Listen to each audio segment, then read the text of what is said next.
pang manhingi niyo? Hindi, hindi, hindi ko alam ang nangyari.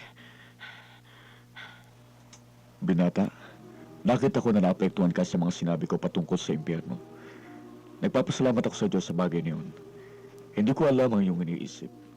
Ngunit kahit ano ang iyong pagkakalarawan sa impyerno, ay mas sigit pa roon, alam mo ba? Ang susunod na hakbang ay nasa iyo. Ibig ng Diyos na maligtas ka. Dapat kang sumunod sa kanyang tawag. Bakit hindi ka tumayo sa iyong kinauupuan ngayon at pumunta sa unahan? Ito ang pinakamahalagang pagpapasyang gagawin mo.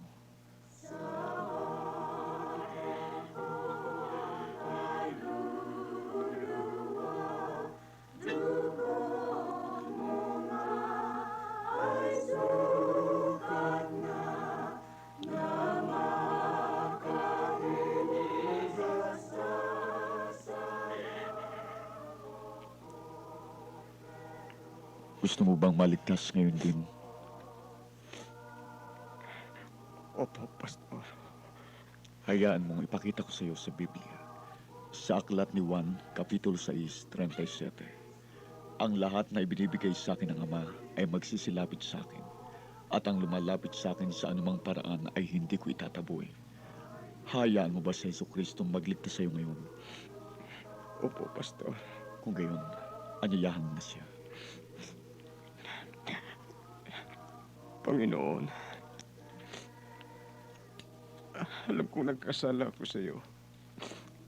Patawarin mo ako, Panginoon. Patawarin mo ako. Alam kong nangusap ka sa akin, pero hindi ako nakinig. Iligtas mo ako, Panginoon. Gusto kong mapunta sa langit. Ayokong mapunta sa impyerno tulad ni Ken. Panginoon, iligtas mo ako. Ngayon, Tim, nailigtas ka na ba niya? Opo, Pastor. Kapag namatay ka, saan ka pupunta? Pupunta ako sa langit. Paano mong nalaman? Tinanggap ko si Jesus. Pumasok sa aking puso. Pasalamatan natin siya sa pagliligtas sa iyo. Ama, salamat sa pagliligtas mo kay Tim sa gabing ito. Salamat po sa pagdadala mo sa kanya sa simbahan ito. Salamat sa ginawa mo ngayon ang lagi mong ginagawa sa buhay ng mga makasalanang. Wouldn't you also like to come to Jesus and be saved today? Perhaps you're saying, Preacher, I couldn't come after a message like that. People would say I've been scared into getting saved. What would that matter? You're looking at a man who in 1940 got scared that I'd go to hell. And I came to Jesus, and he saved me. He would do the same for you if you would let him. Won't you get up from where you are and come to the altar right now? He wants to save you.